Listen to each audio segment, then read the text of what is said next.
Sedikit saya mungkin, tidak Pak. akan mengomentari itu, bukan ranah saya. Ya, kenapa sih kasus Bang Jabar ini besar, ditutup, ditindih dengan kasus perselingkuhannya sendiri? Kenapa? Itu pertanyaan buat gua.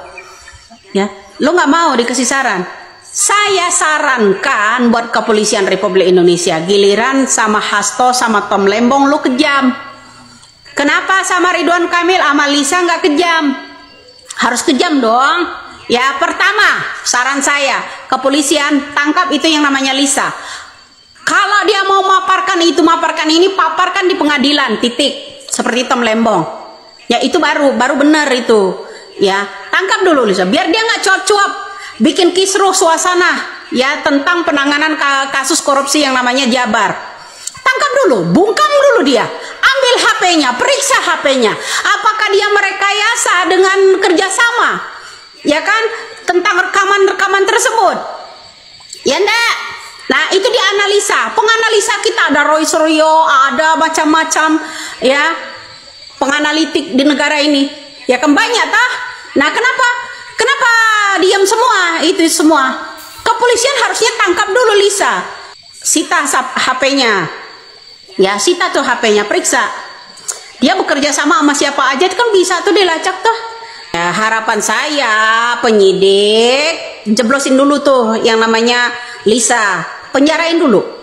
Urusan yang namanya pemeriksaan nanti di pengadilan, ya beberkan apa saja di sana.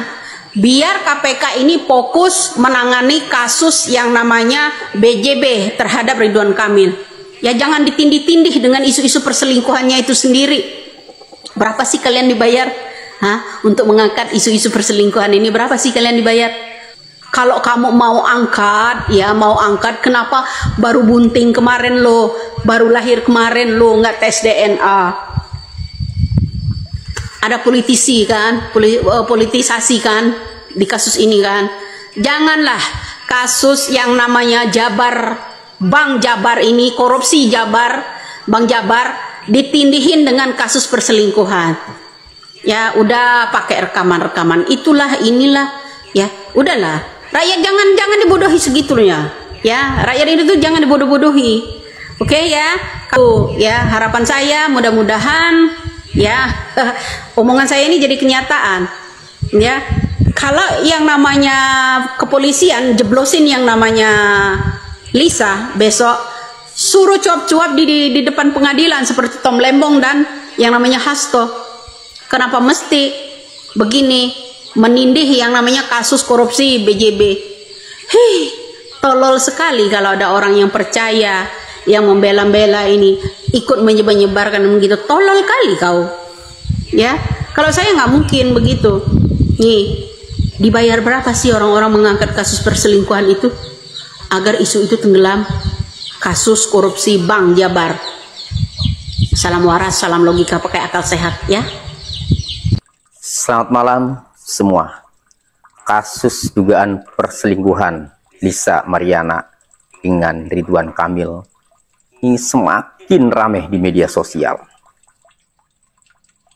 Bagi Atalia, istrinya Ridwan Kamil, mungkin ini suatu tamparan yang sangat keras bagi rumah tangganya. Kuncinya ada pada Atalia, istri Ridwan Kamil. Mau dikemanakan rumah tangganya?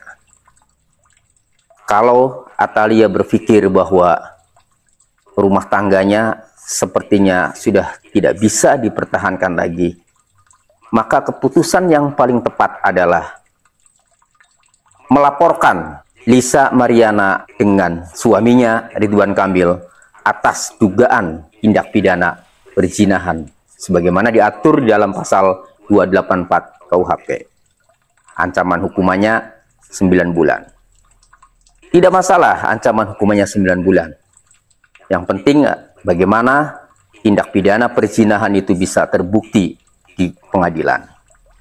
Seandainya Atalia melaporkan Lisa Mariani dan suaminya Ridwan Kamil atas dugaan tindak pidana perzinahan, apakah bisa terbukti? Sangat mungkin dan sangat mudah terbukti. Kenapa? Karena dari 2 orang yang diduga melakukan perzinahan tersebut, perempuannya ini sudah mengakui, bahkan sudah mengumbar di media sosial bahwa ia dan Ridwan Kamil ada hubungan spesial. Ditambah lagi, anak yang dilahirkannya diklaim sebagai anak biologis Ridwan Kamil. Atas pengakuan dua hal tersebut, bagi polisi, bagi penyidik ini sangat mudah untuk membuktikan. Biasanya, kalau suami atau istri, biasanya kalau orang melaporkan dugaan tindak pidana perzinahan, kesulitan pembuktiannya, pasangan itu tidak ada yang mengakui, sehingga sangat sulit mencari bukti perzinahan. Tapi kalau pasangan tersebut salah satunya mengakui, ini sangat mudah. Penyidik bisa menanyakan kepada orang yang mengakui, misalnya Lisa yang mengakui, dengan sangat mudah.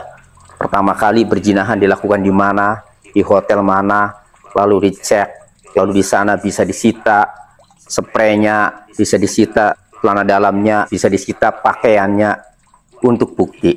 Karena perempuannya ini mengakui, sehingga dengan mudah nanti polisi, penyidik untuk membuktikan dugaan tindak pidana perzinahan itu. Jika Atalia, istri Ridwan Kamil, memutuskan untuk melaporkan Lisa Mariana bersama suaminya Ridwan Kamil atas dugaan tindak pidana perzinahan, maka dengan mudah pembuktiannya nanti di penyidikan. Ada beberapa yang nanya ke gue, kenapa sih Ridwan Kamil yang notabene adalah kubunya Jokowi gitu ya, sampai kena isu selangkangan, kena isu korupsi juga. Padahal kalau kita lihat sebenarnya Ridwan Kamil kan baik-baik aja gitu. Dan ini sebenarnya 3 hal utama kenapa sih Ridwan Kamil sampai bisa namanya sejelek ini sekarang. Alasan nomor 1, karena sebenarnya Ridwan Kamil itu kan antitesisnya Kang Deddy Mulyadi gitu. Sebenarnya Ridwan Kamil namanya jelek juga sekarang, salah satunya juga agar isu-isu tentang Deddy Mulyadi itu menjadi sangat positif gitu. Salah satunya isu korupsi gitu ya, itu mungkin salah satunya juga didistribusikan oleh timnya Kang Deddy Mulyadi juga gitu. Nah, alasan nomor 2, kenapa sih Ridwan Kamil kena isu selangkangan juga gitu, kena isu korupsi juga. Nah, ini karena sebenarnya kalau di Golkar itu kan adalah partai terbuka gitu ya, dan sebenarnya Ridwan Kamil itu lebih dekat ke Airlangga.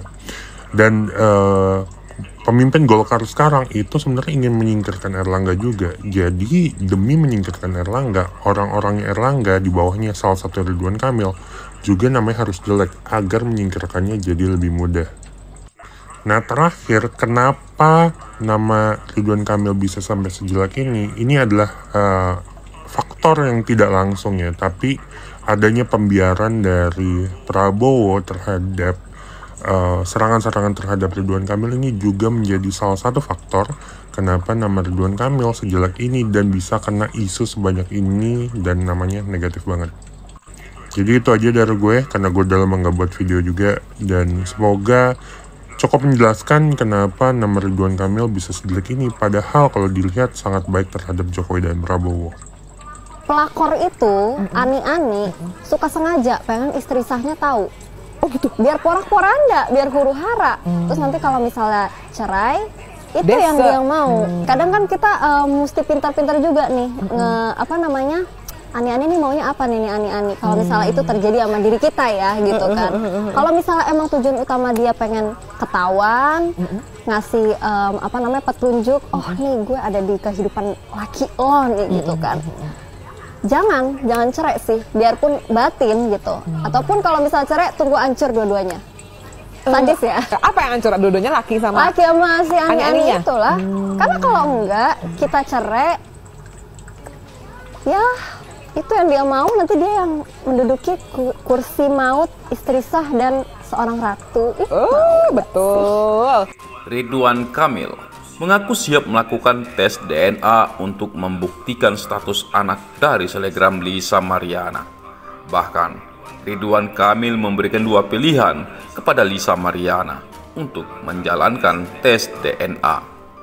Melalui pengacara Ridwan Kamil, Muslim Jaya Butar-Butar menyebut ada beberapa pilihan yang siap dilakukan oleh Ridwan Kamil untuk melakukan tes DNA seperti yang diinginkan Lisa Mariana. Muslim Jaya mengatakan, pilihan pertama untuk melakukan tes DNA bisa dilakukan dengan mengikuti proses hukum yang diterapkan di tanah air. Muslim Jaya juga menjelaskan, pilihan kedua yang siap dilakukan Ridwan Kamil untuk melakukan tes DNA. Kami mohon dicatat, namun demikian, apabila kedua belah pihak baik dari Bapak Ridwan Kamil dan LM meminta atau menjalankan tes DNA sepakat tanpa perintah pengadilan, maka klien kami siap tes DNA. Lanjutnya, saya tegaskan, kalau sepakat tanpa perintah pengadilan, maka Ridwan Kamil siap melakukan tes DNA kapanpun dibutuhkan dengan mengajukan ke DVI Mabes Polri. Tutup pengacara Ridwan Kamil, Muslim Jaya butar-butar soal kesiapan Ridwan Kamil untuk melakukan tes DNA.